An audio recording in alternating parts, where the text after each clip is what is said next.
जिंदगी में बहुत सारे शौक ऐसे होते हैं जिसे हम कई बार या तो वक्त न होने की वजह से नजरअंदाज कर देते हैं या फिर खुद की अपनी जिंदगी में हम इतने व्यस्त हो जाते हैं कि हमारे शौक जो है वो कहीं किनारे रह जाते हैं। लेकिन अगर आप चाहें और आपका शौक आपके जीवन में हावी हो तो आप इसको एक बहुत अच्छा करियर भी बना सकते हैं, आर्थिक आमदनी भी होगी और इससे लोगों को फायदा भी होगा। जी हाँ, हम बात कर रहे हैं खास करके महिलाओं की जिन्हें खाना बनाना खिलाना बड़ा पसंद होता है, खास करके अपने परिवार को लोगों को लेकर। लेकिन अगर यही शौक अगर आप दूसरों के लिए अप्लाई करें, दूसरों की हेल्दी लाइफस्टाइल के लिए अपनाएं तो ये आपके लिए बहुत अच्छा प्रोफेशन भी हो सकता है एज ए डाइटिशियन। तो ऐसे ही एक डाइटिशियन से आज मैं आपकी मुलाकात करवाने जा रही हूँ। हमारे साथ में है शिल्पी गोयल। शिल्पी, बहुत बहुत स्वागत है आप। Thank you. शिल्पी, सबसे पहला सवाल तो यही है कि खाना बनाना महिलाओं का हमेशा से शौक रहा है अपने परिवार के लिए। उसमें वो बहुत सारी जुगत लगाती हैं कि स्वादिष्ट भी हो, पौष्टिक भी हो। तो आपको डाइटिशियन बनने का जो शौक है वो क्या बचपन से था या फिर शादी के बाद आपने इस शौक को आगे बढ़ाया? नहीं, जब हम न्यूट्रिशन मैं बीएससी होम साइंस कर रही थी नागपुर यूनिवर्सिटी से, तब उसमें एक सब्जेक्ट था न्यूट्रिशन।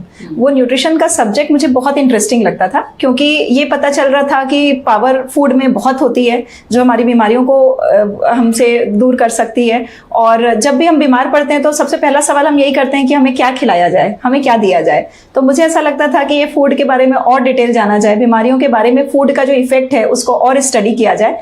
तभी मैंने डिसाइड किया कि मुझे न्यूट्रिशन की पढ़ाई आगे पढ़नी है और फिर मैंने इसमें मास्टर्स किया, पोस्ट ग्रेजुएशन किया न्यूट्रिशन में, डाइटेटिक्स में। और उस दौरान हम लोग को बहुत सारा कुकिंग एक्सपीरियंस भी दिया करते थे। तो हमें बड़े ऑर्गेनाइजेशन में कैसे कुकिंग करनी है या फिर आप हॉस्पिटल की कैंटीन को कैसे मैनेज करते हो या फिर अपने होम किचन को कैसे मैनेज करते हो। तो उस समय हमने रीजनल रेसिपीज भी बहुत सारी सीखी थी।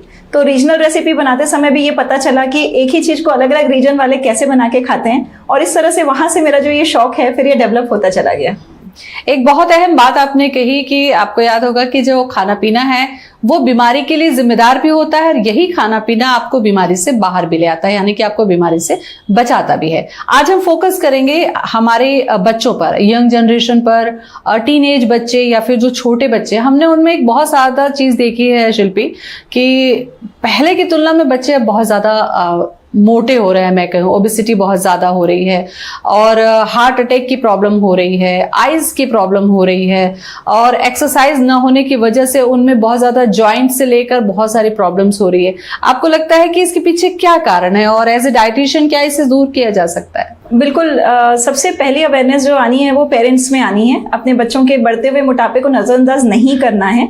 जब हम ये देखते हैं कि बच्चे को ओवर साइज के कपड़े आने शुरू हो गए, वहीं पे अलर्ट हो जाना है कि हम उसको ओवर पैम्परिंग, ओवर फीडिंग कर रहे हैं, क्योंकि आजकल एक्सपोजर बहुत ज्यादा है। पेरेंट्स के साथ साथ बच्चों का भी घूमना फिरना, सोशलाइजिंग बहुत ज्यादा हो रही है। बाहर का जंक फूड हम वीकेंड्स पे उनको लेके जाते ही हैं, खिलाते ही हैं। साथ ही स्विगी जोमेटो ने भी इस चीज को बहुत ज्यादा आसान कर दिया है। कन्वीनियंस फूड बहुत ज्यादा किचन में अवेलेबल रहने लगे हैं। बहुत सारे ब्रेकफास्ट सीरियल्स, बहुत सारे पैकेज फूड आजकल हम लोग ऐसे इन जनरल भी रखते हैं। दूसरा, मुझे ऐसा लगता है जो पेरेंट्स वर्किंग में हैं, प्रोफेशनली एक्टिव हैं, उनके बच्चों को घर पे जब वो आते हैं और भूख लगती है तब उनके सामने वही सब चीजें रहती हैं, पैकेज चीजें रहती हैं जो बच्चे खाना चाहते हैं। और कई बार हम देखते हैं कि पेरेंट्स की अनअवेयरनेस के कारण भी बच्चे बहुत चीजें खा रहे हैं। जैसे अगर छोटेपन की बात करें तो पेरेंट्स को बहुत चिंता रहती है कि मेरा बच्चा कुछ भी नहीं खाता तो मैं उसे क्या खिलाऊं। ऐसे में चॉकलेट, बिस्किट, चाय जो भी बच्चा खाता है हम उसे खिला देते हैं, जबकि ऐसा करना बहुत गलत बात है। क्योंकि अगर आपका बच्चा कुछ नहीं खा रहा है इसका मतलब है उसकी नीड अभी नहीं है, पर उसे सही फूड देना हमारी मॉरल रिस्पॉन्सिबिलिटी है। तो बचपन से ही अगर हम उसे सही फूड दें और ये बोलना बंद करें कि मेरा बच्चा ये पर्टिकुलर चीज नहीं खाता, ये बिल्कुल सब्जी नहीं खाता, ये बिल्कुल हेल्दी नहीं खाता, जब हम बचपन से ये सब चीजें बोलते हैं तो चीज कहीं ना कहीं उसके दिमाग में भी घर कर जाती हैं और वो बच्चा फिर अडॉप्ट भी नहीं करता नई चीजों को। जबकि अगर हम ऐसा ना बोलें और कंटिन्यूस उसको एक्सपोज करते रहें, घर में हेल्दी चीजें बनती रहें और माँ अगर शौक से खाए, बाकी फैमिली मेंबर्स भी अगर शौक से खाएं, तो कहीं ना कहीं बच्चे में भी वो आदत इवेंचुअली डेवलप हो जाती है। शिल्पी, एक जो चीज आपने कही कि पेरेंट्स को ही बहुत ज्यादा अवेयर होने की जरूरत है, लेकिन आप भी एक पेरेंट है, मैं भी एक पेरेंट हूँ। आपने ये देखा होगा कि छोटे बच्चों को जब आप हेल्दी सब्जी बहुत अच्छी बना के खिलाइए, दाल बनाकर खिलाइए, रोटी बना के खिलाइए, तो वो इंटरेस्ट नहीं दिखा पाते हैं। तो खास करके सब्जियां बहुत जरूरी होती हैं, सब्जी बच्चे नहीं खाते हैं। तो फिर ऐसे में फिर माता पिता के, खास करके माँ के पास ये रहता है कि मेरे बच्चे का पेट भर जाए।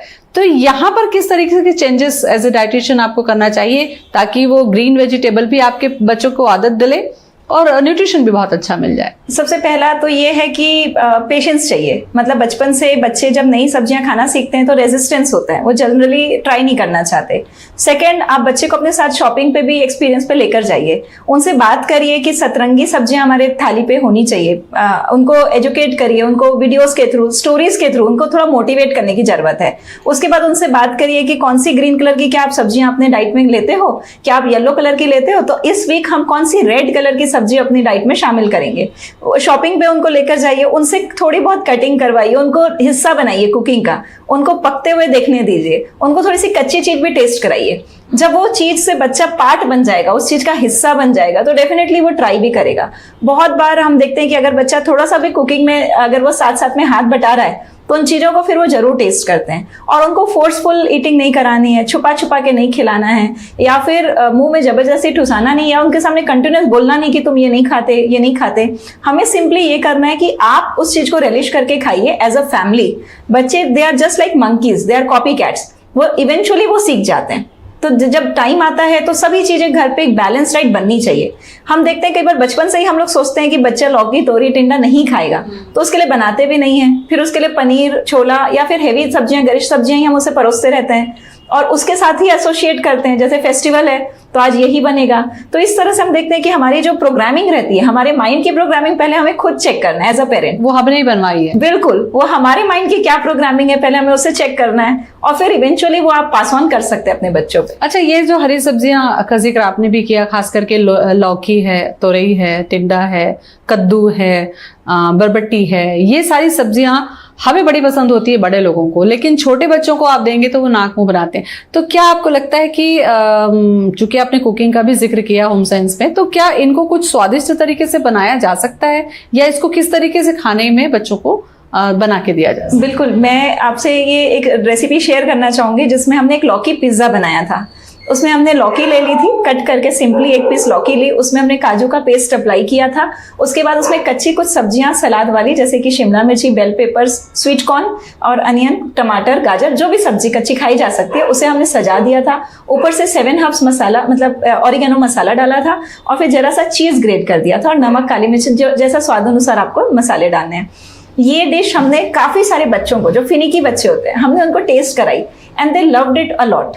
मतलब दिस वाज अ वंडरफुल। लौकी का टेस्ट नहीं आया, कहीं से भी नहीं आया, लौकी का टेस्ट नहीं आया, and they really liked it. इसी तरह से हम बच्चों को इनोवेटिव तरीके से तोरी टिंडा भी आप जब बनाते हैं तो उसे पनीर की ग्रेवी में भी डालकर अगर आप देते हैं तो कोई दिक्कत नहीं है, वो आराम से खा लेंगे। बहुत बार मैंने ऐसा देखा है कि सांभर जब हम बनाते हैं तो उसमें भी सब्जियां अगर हैं, आप उसको मथनी से अगर मैश कर देते हैं तो kids are very good. And मम्मियां अगर स्टोरी सुना के बच्चों को कुछ खिलाती हैं तो आई एम श्योर अगर थोड़ा सा पेशेंस लेके आप बच्चों को टेस्टी बनाकर खिलाते हैं तो बच्चों को वो टेस्ट डेवलप हो जाता है जो टेस्ट आप उनको डेवलप कराना चाहते हैं। बस हमें पेशेंस चाहिए, थोड़ी सी हमें वो चाहिए, उनको इनिशियली हमको थोड़ा सा हेल्प करना है, उसके बाद वो बच्चे सभी चीजें खाना सीख जाते हैं। ठीक है, अब इसको आप एज ए न्यूट्रिशन या डाइटिशियन के तौर पर आप इसको आगे बढ़ा रही हैं। ये तो छोटे बच्चों की बात हुई। शिल्पी, जो थोड़े बड़े बच्चे हैं उनको कैसे मैनेज किया जाए, क्योंकि देखिए उनकी लाइफ स्टाइल चेंज हो चुकी है, ज्यादातर या तो मोबाइल, लैपटॉप या स्कूल या कोचिंग, इसी में वो बच्चे रहते हैं और ज्यादातर सिटिंग ही हो गया है। तो यहाँ पर पोस्चर भी बहुत जरूरी है और उनकी जो खाने की हैबिट है वो भी जरूरी है, और साथ साथ में एक्सरसाइज, ये तीनों चीजों को आपको मैनेज करना है। तो क्या आपके डाइटिशियन प्रोफेशन में ये भी चैलेंजेस होते हैं? 100%। हम लोग ये नहीं देखते कि बच्चा क्या खा रहा है, हम ये भी देखते हैं कि उसका लाइफ स्टाइल में कैसे कैसे वो रात को कितने बजे सो रहा है, वो एक्सरसाइज मूवमेंट कर रहा है कि नहीं कर रहा है, बिकॉज इनका बहुत इंपॉर्टेंट रोल होता है। दे आर की पॉइंट्स वाइल डिसाइडिंग अ पर्सन्स हेल्थ। तो इसमें भी हम उनको काउंसलिंग करते हैं कि भले ही आप 18 घंटे पढ़ाई कर रहे हैं, लेकिन फिर भी आपको एक फिजिकल एक्टिविटी इसलिए जरूरी है क्योंकि ब्रेन तक ऑक्सीजन नहीं पहुंचेगा तो आपकी शार्पनेस कम हो जाएगी, आपका अपटेक कम हो जाएगा, और आप जब पढ़ाई कर रहे हो उसमें समय आपको ज्यादा लगेगा। तो वी ऑलवेज टेल देम कि आप एक फिजिकल एक्टिविटी में इंडल्ज हो जाइए। सपोज बच्चे का लगातार कोचिंग है या 10th बोर्ड्स हैं या कोई भी बड़ी कॉम्पिटिटिव एग्जाम की तैयारी कर रहा है, they can not go out and do exercise, they can do it at home, corridor में, ओपन कॉरिडोर में या छत पे कर सकते हैं। बट 25 मिनट की एक गुड फिजिकल एक्टिविटी जिसमें ब्रेन तक ऑक्सीजन पहुंचे, ये करना मैंडेटरी है। तो एक्सरसाइज हर वक्त इंपॉर्टेंट है। आपके एग्जाम के दिन भी आपको थोड़े बहुत एक्सरसाइज करके ही निकलना चाहिए so that you are active. तो इस बात की इम्पोर्टेंस को पहले हमें एज अ पेरेंट समझना रहेगा, फिर हम अपने बच्चे को गाइड कर पाते हैं कि कुछ योगा पोस्चर्स, कुछ ये चीज़ें। दूसरी चीज़ आजकल हम देखते हैं कि अपार्टमेंट में चूंकि घर छोटे छोटे सिमटते जा रहे हैं, तो लोग बेड पे ही कंप्यूटर लैपटॉप लेके पढ़ाई कर रहे हैं, पोस्चर्स उनके गलत हो रहे हैं। ऐसे में बहुत छोटी उम्र में ही उनको बहुत सारे प्रॉब्लम्स आ रहे हैं, मैकेनिकल एरर्स आ रहे हैं। तो हमें उनको प्रॉपर टेबल चेयर का इंतजाम, प्रॉपर लाइट्स का इंतजाम करके देना चाहिए। और बच्चों को जब पढ़ते समय भूख लग रही है तो उस समय उनको छोटी छोटी चीज़ें कि वो गलत चीज़ें ना खाएं, उसके लिए पहले से हमें इंतजाम कर देना चाहिए कि उनके लिए नट्स रहें, उनके लिए हेल्दी पुडिंग्स रहे, फ्रूट एंड नट की पुडिंग्स रहे जो बच्चे कभी भी निकाल के उनको ले सकते हैं। उनके लिए कुछ ऐसे सैलेड्स हैंडी रहें जो वो खुद कट करके खाएं। बच्चों को इतना सब छोटा छोटा काम आना चाहिए। तो इस तरह से हमें थोड़ी सी प्लानिंग करनी चाहिए बच्चे के रूटीन के हिसाब से, बच्चे के सारी पढ़ाई के हिसाब से, तो बच्चे कभी भी अनहेल्दी जोन पे नहीं पहुंचेगा। कई बार लोगों की ये भी शिकायत होती है शिल्पी कि बहुत ज़्यादा जो नट्स हैं यानी कि जो ड्राई फ्रूट्स हैं बहुत कॉस्टली होते हैं, वो हर फैमिली अफोर्ड नहीं कर पाती है। तो मैं आपके अंदर से वो राज भी निकलवाना चाहती हूँ कि भाई सस्ते में भी आप अपने बच्चों को हेल्दी रख सकते हैं, तो थोड़ा वो भी आप अगर नट्स हम नहीं खा रहे हैं तो फिर फली जो होता है वो इंडियन नट है। फली सस्ता भी होता है और अभी फ्रेश फली बाजार में मिल रही है, जिसे बॉईल करके अगर मुट्ठी भर भी बच्चा खा ले तो उसका पेट लंबे समय तक भरा रहता है। दूसरी अच्छी बात होती है नट्स एंड सीड्स में कि इसमें ओमेगा 3 होता है जो ब्रेन की शार्पनेस को बढ़ाता है। तो सीड्स पे अगर हम आते हैं तो नट्स से सीड्स काफी सस्ते होते हैं, जिसमें फ्लैक्सीड तो बहुत ही सस्ता है और उसमें ओमेगा 3 कूट कूट के भरा हुआ है। तो अगर फ्लैक्सीड को अगर इसको खाने का कुछ अलग तरीका है क्या? बिल्कुल, फ्लैक्सीड को ना आप एक एनर्जी बॉल बना सकते हैं। इसको मिनी चॉकलेट के रूप में भी बहुत यमी लगता है। तो इसको बनाने का इतना सिंपल रेसिपी है, आपको खाली फ्लैक्सीड और तिल को सेक लेना है, उसके बाद उसे मिक्सी में पीस लेना है। साथ ही आप खजूर को भी मिक्सी में पीस लीजिए और दोनों चीज को आप मिला लीजिए, उसी में बन जाएगा। उसी में वो लड्डू बन जाएगा। छोटे छोटे लड्डू बनाकर आप स्टोर कर सकते हैं। आप अगर ट्रैवल पे जा रहे हैं तो आप इस लड्डू को ले जाइए, एकदम बढ़िया चीज है, चॉकलेट का सब्स्टिट्यूट है और ओमेगा 3 आपको बहुत हेल्प करते हैं। ऐसे ही सनफ्लावर बीज आते हैं बाजार में और पंपकिन सीड आते हैं, इसमें जिंक वगैरह बहुत अच्छा होता है और साथ ही मैग्नीशियम, ओमेगा 3 ये सब बहुत अच्छी मात्रा में होते हैं। तो नट्स एंड सीड का मिक्स आप रखें या नट्स एंड सीड्स को अलग अलग तरीके से यूज करें, पर ये सब बहुत अच्छे स्नैक्स आइटम है। और मेरे को ऐसा लगता है कि जो पैकेज फूड होता है those are the most expensive, क्योंकि सबसे बड़ी जो हमारे अंदर दिक्कत पैदा करते हैं वो हेल्थ इश्यूज हैं। और हेल्थ इश्यूज एक बार पैदा होने लगे तो हम तो हमेशा मेडिकल के पीछे हमारी बहुत खर्चे ही खर्चे लगे रहेंगे, परेशानियां ही होती रहेंगी। एक जो आपने कहा कि आप खजूर मिला के अलसी और तिल के लड्डू बना सकते हैं, ये जो मीठे की क्रेविंग होती है ना शिल्पी, जिसे होती है वही समझता है, क्योंकि मुझे भी मीठा बहुत पसंद है। तो मीठा किस तरीके से नुकसान करता है शरीर को, थोड़ा ये भी बताइए आप। मीठा हमारी एजिंग करता है, मीठा हमको एडिक्ट बनाता है। आप अल्कोहल के एडिक्शन से भी बाहर आ सकते हैं और मीठा की एडिक्शन बहुत गड़बड़ हो जाती है। हर बंदे का एक थ्रेशोल्ड होता है कि उतने मीठे से उसको संतुष्टि मिलती है, वो धीरे धीरे बढ़ता चला जाता है। इसलिए आपको बहुत केयरफुल रहना है। तो नेचुरल स्वीट पे सबसे पहले आप विंज कर सकते हैं, जैसे कि मैंगो या फिर जो नेचुरल हमारे फ्रूट्स आते हैं, जितने भी स्वीट फ्रूट्स हैं वो सब अपन ले सकते हैं। तो फ्रूट्स नुकसान नहीं देते, बिल्कुल नुकसान नहीं करते। फ्रूट्स आप आराम से थोड़ी क्वांटिटी में भी खा सकते हैं, बट जूसेस हमें अवॉइड करने हैं। तो फ्रूट्स सबसे पहले आपको सेटिस्फाई कर दें तो नथिंग लाइक दैट। अगर फ्रूट्स नहीं मिल पा रहे हैं और फ्रूट से आप सेटिस्फाई नहीं हो पा रहे हैं तो आप ड्राई फ्रूट में जैसे कि किशमिश, अंजीर, खजूर, बट खाते समय सावधानी ये रखनी है कि they are very dense in calories. यानी कि एक खजूर आप खाते हैं तो उसमें 23-24 कैलोरीज आपको मिल जाती हैं, प्लस उसमें 8 ग्राम शक्कर मतलब शुगर, ग्लूकोज उसमें अवेलेबल रहता है, मिल जाता है। यानी कि 1 चम्मच 1.5 चम्मच, तो वो भी हमें ध्यान से खाना है, पोर्शन कंट्रोल में खाना है। अगर ये दोनों से भी आप नहीं तृप्त हो पा रहे हैं तो 3rd नंबर पे कुछ हेल्दी मीठे आप घर पे बनाएं। जैसे कि हम बादाम का हलवा, अगेन आप बोलेंगे कॉस्टली चीजें बताती हैं डाइटिशियंस, तो बादाम का हलवा बहुत आसानी से और एकदम ही फ्रेंडली है, मतलब आपके लिए बहुत अच्छी चीज है। नहीं तो पूरन पोली एक अच्छी डिश है, कोई भी हेल्दी मीठा अगेन घर पे आप बना के खाइए। अच्छा, मीठे के साथ साथ बच्चों की बात करूं मैं, बच्चों का सबसे ज्यादा जो अट्रैक्शन का पॉइंट होता है वो होती चॉकलेट्स।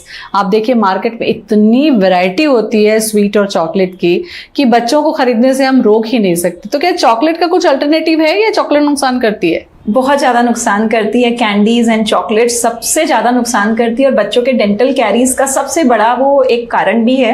और हम देखते हैं कि इंडिया में अगर गिफ्ट की बात करें तो केवल और केवल हम चॉकलेट्स पे टिके हुए हैं। आज बहुत टीवी एड्स ऐसा बनाते हैं, सेलिब्रेशन है ना, खुशियां सदा के लिए, और हम उससे इंस्पायर हो जाते हैं और हम चॉकलेट्स ही आदान प्रदान करते रहते हैं। क्यों ना उसको थोड़ा सा फ्रूट बेस्ड आदान प्रदान करें, ड्राई फ्रूट बेस्ड आदान प्रदान करें, तो वो थोड़ा हेल्दी हो जाता है। तो अभी रक्षाबंधन का टाइम है, तो मैं आपको ये मैसेज भी आपके जरिए व्यूअर्स को देना चाहती हूँ कि फ्रूट्स और dry fruits they are the best gifts chocolates और मिठाई डब्बे से। तो पहला बात तो हमको ये कंट्रोल करना है। दूसरा, बच्चों की पहुंच से बाहर रखना है चॉकलेट्स को, क्योंकि वो कैंडीज कब खा लेते हैं पता नहीं लगता है। और कैंडीज अगर बच्चा खा रहा है तो उसको ये बोलिए कि आप रैपर को कलेक्ट करो। आप उसको ये बोलिए कि हम मंथ के एंड पे आपके रैपर्स को देखेंगे एंड काउंट करेंगे, और अगर जिस भी मंथ आपने कम रैपर्स सबमिट किए, वैसे तो ऐसा बोलने से बच्चे कम ही रैपर उसके बाद मैं एक और, हम लोग एक मोटिवेशन देते हैं बच्चों को कि आप चॉकलेट बैंक बनाइए। यानी कि अगर आपने चॉकलेट दी हुई चॉकलेट खाई नहीं, अगर स्कूल में भी बच्चों को मिलते हैं चॉकलेट्स, तो अगर दी हुई चॉकलेट आपने खाई नहीं, आपने उसको स्टोर किया, तो हम आपको अच्छी जगह लेके जाएंगे और वो चॉकलेट बैंक में से आप वो चॉकलेट को गिव अवे करोगे, and that way you can enjoy that. तो एक चॉकलेट बैंक हम उनको एक डब्बा दे देते हैं, उसमें they can store chocolates and they can save chocolates and this will prevent them from eating all the chocolates.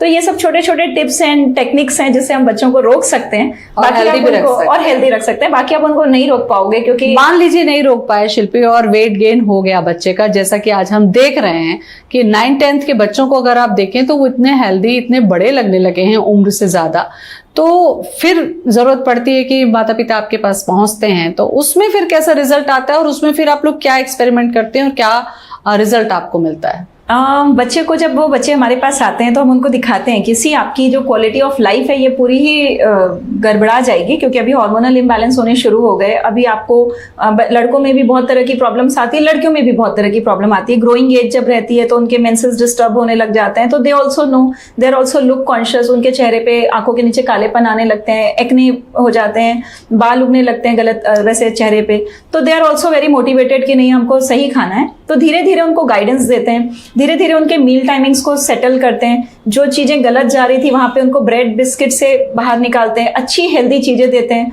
और सबसे टॉप में जाकर एज अ डाइटिशियन मैंने ये डिसाइड किया कि मैं उन बच्चों को रियल टाइम फूड का एक्सपीरियंस देने के लिए हम उनको रेसिपी वर्कशॉप्स भी देते हैं, मम्मियों को देते हैं, बोलते हैं आप अपने बच्चों को भी लेकर आइए, उनको वो चीज खाने दीजिए। तो जब वो यहाँ पे खाते हैं और उनको लगता है ये चीज़ तो बहुत टेस्टी है, जैसे फॉर एग्जांपल मेरा रोटी पिज्ज़ा बहुत फेमस है, जिसमें हम मैदे का ब्रेड का इस्तेमाल ही नहीं करते हैं, नॉर्मल घर पे बनने वाली रोटी के ऊपर पिज्ज़ा बनाया जाता है और वो अमेजिंग टेस्टी लगता है। थिन क्रस्ट पिज्ज़ा उसके सामने फेल है। और इसको और अच्छा बनाने के लिए, एक्सपीरियंस देने के लिए, जो बच्चे चटपटा खाना बहुत पसंद करते हैं, हमने होममेड ऐसे कुछ मसाले मिक्स रखे हुए हैं जो बच्चों को बहुत टेस्टी और हेल्दी तरीके से वो अपनी चीज़ों को बना सकते हैं। तो इस तरह से धीरे धीरे उनको काउंसलिंग करते हैं, प्रोटीन थोड़ा बढ़ाते हैं, फाइबर बढ़ाते हैं, तो उनको भूख कम लगती है। तो इस तरह से थोड़ा सा समय लगता है, मे बी 2 to 3 months, लेकिन बच्चों की आदतें बहुत हद तक सुधर जाती है। एंड मेरा तो ऐसा मानना है कि बच्चे जितनी बात मानते हैं उतना हम बड़ों में रिजल्ट्स कम देखते हैं, पर बच्चे बहुत बात सुनते हैं। बिल्कुल, अभी भी हमने देखा जो एक आपके पास में आया था स्टूडेंट, उसकी भी काफी वेट कम हुआ है। दूसरा बड़ा चैलेंज ये है कि ये जो चटपटे मसाले हैं ना शिल्पी, ये बाहर की तरफ खींचते हैं। आप देखिए कि पिज्जा के ऊपर जो डला हुआ है, खास करके मेयोनीज है या ये चीजें, हमने पता है कि बहुत हार्मफुल होती है, तो फिर मेयोनीज का क्या विकल्प होगा, चीज का क्या विकल्प होगा, और वो जो ऊपर में दुनिया भर के मसाले पड़ते हैं जो हार्मफुल होते हैं, उनका क्या होगा? उतना टेस्ट कैसे डेवलप कर पाएंगे हम? बिल्कुल, मेयोनीज अच्छी चीज नहीं है क्योंकि उसमें कॉर्न या पोटैटो स्टार्च डला रहता है। तो मेयोनीज घर पे बहुत आसानी से बनाया जा सकता है। सिंपली आप पनीर को और थोड़ी सी पालक को पीस लेते हैं तो एक डिप रेडी हो सकती है। या फिर हमने एक कैश्यू की डिप तैयार की थी जिसमें हमने कैश्यू और कर्ड, हंग कर्ड से बना ली थी उसको। तो इस तरह से मेयोनीज घर पे ही रियल इंग्रेडिएंट से रेडी हो सकते हैं। तो फ्रेश चीजें बना के जब हम यूज करते हैं तो हमारे मन में क्वालिटी कंट्रोल भी एक रहता है और बच्चों को वो चीजें नुकसान नहीं करती है। मैं खुद, मेरी डॉटर टीनेज है और उसका भी टेस्ट बहुत वैसा है, सेंसिटिव है। ये बच्चे बहुत टेस्टी चीजें खाना चाहते हैं, तो हम उनको यही बोलते हैं कि जो भी चीज़ तुमको बनानी है तुम घर पे बनाओ। और मोस्टली वो मेरे यूट्यूब चैनल को फॉलो करके वो चीज़ें घर पे बनाती है, एक्सपेरिमेंट करती हैं। और मेरे को ऐसा लगता है कि जो अच्छे मसाले होते हैं, ऑर्गेनिक मसाले होते हैं, उनको यूज़ करने में कोई बुराई नहीं है। बच्चे बटर, घी या कोल्ड प्रेस्ड ऑयल या जो भी मस्टर्ड ऑयल हमारे इंडिया में किचन में होता है, तो इस तरह की चीज़ों को यूज़ करके बहुत टेस्टी और हेल्दी चीज़ें घर पे बना सकते हैं। केवल कुछ चीज़ें बच्चों को मना है कि ब्रेड, मैदा और तलने की चीज़ें और शक्कर वाली चीज़ें बहुत ज़्यादा इस्तेमाल ना करें। अच्छा, ब्रेड में भी आजकल ये हो रहा है कि आजकल ब्राउन ब्रेड आ गई है, मुझे नहीं लगता कि वो ब्राउन ब्रेड के नाम से वो हेल्दी है। ये भी एक अवेयरनेस बहुत जरूरी है कि उस ब्राउन ब्रेड मतलब ये नहीं है कि वो सिर्फ आटे की है, या हो सकता है उसमें कलर यूज किया गया हो। बिल्कुल कैरेमलाइज्ड होती हैं, तो ब्राउन ब्रेड्स बिल्कुल भी हेल्दी नहीं होती है। अगर आप ब्राउन ब्रेड समझ के खा रहे हैं तो ये आपके बॉडी में शुगर के लेवल को इतना शूट अप करते हैं कि उसको खाने के बाद आपकी भूख और बढ़ जाती है, क्रेविंग्स और बढ़ जाती है। तो ब्राउन ब्रेड किसी भी तरह से, या फिर किसी भी तरह की बिस्किट्स, चाहे आप उनको बोले ये बहुत हेल्दी बिस्किट्स हैं, biscuits are not at all healthy. And then third में कई लोग जो हेल्दी समझते हैं पीनट बटर, तो इस तरह की चीजें आप ले तो आते पीनट बटर भी बहुत हैवी होता है क्या? जी, उसमें भी उन लोग वेजिटेबल ऑयल्स यूज कर लेते हैं। अच्छा। तो मैं पीनट बटर को घर पे ही बनाने की सलाह देती हूँ, बड़ी आसानी से आप घर पे बना सकते हैं। इसके अलावा जो सॉसेस होती हैं, बहुत सारे टमेटो केचप्स एंड केचप्स जिसको हम लोग बोलते हैं, उसकी जगह भी आप घर पे सेजवान चटनी आप घर पे रेडी कर सकते हैं। ये सब चीजें बड़ी आसानी से हम सिखाते हैं, लोगों को ट्रेन कर रहे हैं। और इस तरह की छोटी छोटी चीजें, dips and ketchups and sauces, अगर सेजवान सॉस वगैरह आप घर पे बना के रख लें तो आपकी ये चल भी जाती है 7-7 8-8 दिन, और ये कॉस्ट इफेक्टिव भी पड़ती है, और बच्चों के लिए ये सुपर हेल्दी रहती है, और ये इंस्टेंट टेस्ट मेकर का काम करती है। जैसे सेजवान चटनी है, अगर वो हम घर पे कुछ भी चीज बना रहे हैं तो इतना सब करने में बहुत दिक्कत है, सेजवान चटनी ऐड करने से वो चीज ऑटोमेटिकली वो टेस्टी हो जाती है, टेस्टी हो जाती है। अच्छा, सेम चीज यही है कि बच्चों को सूप बहुत पसंद आता है, आपने देखा होगा आजकल सूप के पैकेट भी घर में आ गए हैं। बच्चे बड़ी जल्दी या तो मैगी बना लेते हैं या सूप बना लेते हैं। तो ये सूप बनाने से ज्यादा अच्छा है कि हर मौसम में सूप पीने का कोई टाइम होता है, या सूप किस तरीके से टेस्टी बनाए, इस पर भी आप काम करती हैं शिल्पी? बिल्कुल, बाजार में जो अवेलेबल सूप पाउचेस हम लाते हैं वो तो कहीं से भी हेल्दी नहीं है, मतलब वो तो केवल सूप के नाम पे एक ठगावट है। तो हमें अपना घर पे ही सूप रेडी करना चाहिए, और सूप रेडी करने का आसान सी प्रोसेस है। उसको छानना, पीसना, ये सब बहुत इतना सब कुछ भी करने की जरूरत नहीं होती है। सिंपली हम उसको बटर में सब्जियों को बारीक कट करके सॉटे करें, पानी डालें तो एक क्लियर लिक्विड सूप बन जाता है, जो कि बहुत ही टेस्टी लगता है। इसमें सारा खेल मसालों का है। हम कुछ एक सूप मसाला भी रखते हैं जो बच्चों को इजीली उस चीज को डेवलप करने में, और ये चीजें कस्टमाइज हम बनाते हैं जिसमें सब्जियों का ड्राई पाउडर ही यूज किया जाता है, वो स्टॉक का काम करता है और वो सूप को इंस्टेंटली टेस्टी बना देता है। पर अगर आप ये मसाला नहीं भी यूज कर रहे हैं तो आप घर पे वेराइटी ऑफ सूप्स बच्चों को बनाकर दे सकते हैं। और सूप मेरे ख्याल से हर मौसम के लिए अच्छा है, पर हाँ ये है कि गर्मी में कई बार सूप हमें नहीं पसंद आता, तो उस मौसम के लिए हमारे पास कोल्ड सूप की वेराइटी होती है। अच्छा। जो कि मट्ठे के जैसे, छाछ के जैसे ही वो ऐसे सब्जियों से बनी हुई चीजें रहती हैं, जो कि उस तरह के लिक्विड रहते हैं कि वो बड़े बच्चों को पसंद आते हैं। तो कोल्ड सूप और hot soup, I think soup should go through out the season. अब मुझे लगता है कि थोड़ा सा न्यूट्रिशन पर भी चर्चा करना चाहिए शिल्पी, क्योंकि हमने देखा कि आप मसालों का भी आपने जिक्र किया है, बाकी जो चीजें हैं उसका भी आपने जिक्र किया है। तो क्या ये आप बनाती हैं सेल आउट करने के पर्पज से भी, या जो बच्चे आते हैं उनके ऊपर इस्तेमाल भी करते हैं? हमारा कंटिन्यूस रिसर्च चल रहा है, और हम ये देखते हैं कि पेरेंट्स को कोई भी ऐसी चीज पसंद आती है जो आप उनको दे दें, प्रोवाइड कर दें, बजाय कि उसको पूरा बनाना सिखाने की। बट हम हर लेवल पे जाके उनकी हेल्प कर रहे हैं। हम उनको ये बोलते हैं कि आप सेजवान चटनी यहाँ सीख लीजिए, मेरी यूट्यूब चैनल पे उसकी रेसिपी भी अवेलेबल है और बहुत आसानी से बनती है। बट जो पेरेंट्स बोलते हैं कि नहीं आप हमें दे दीजिए, तो हम उनको प्रोवाइड कर देते हैं। हाँ। तो ये भी चीज हम अपने खुद से यहाँ नहीं करते हैं, सेटिंग क्लिनिक सेटिंग पे नहीं करते हैं, ये हमने आउटसोर्स किया हुआ है। किसी से हम बोलकर ये सब चीजें बनवाते हैं, जिसमें हमारा पीनट पाउडर, जिसको हम लोग थाई मसाला बोलते हैं, वो बहुत फेमस है। वो खट्टा मीठा फ्लेवर का बहुत टेस्टी पीनट पाउडर है। किसी भी सलाद में आप बच्चों को इंस्टेंटली डाल के उसको टेस्टी बना सकते हैं। पनीर टिक्का मसाला हमारा बहुत फेमस है। बच्चे जब स्कूल से आते हैं, अचानक उनको भूख लगती है, आप कुछ बना रहे हैं, उसमें वो मसाला छिड़क दीजिए। 7 हर्ब्स ऑल तरह के इटालियंस को। इसी तरह से आगे हमारी कोशिश ये है कि हम कुछ इस तरह के डिप्स भी बच्चों को रेडी करके दे सके, जैसा कि मैं अभी आपको बता रही थी। बट ये डिप्स अभी हमने रेडी नहीं करा पाए हैं, लेकिन ये सब चीजों की रेसिपी हम फर्स्ट हैंड देते हैं। अगर पेरेंट नहीं बना पा रहे हैं किसी कारण से घर पे, तो फिर हम उनको अवेलेबल करा देते हैं। बिल्कुल।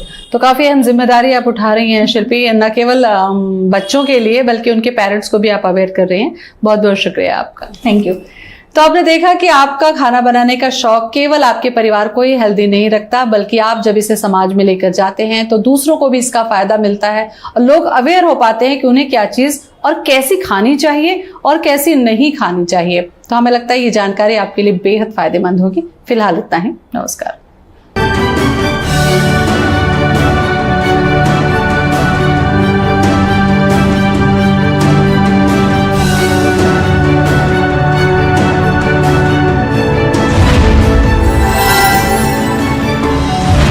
हर दिल की मैं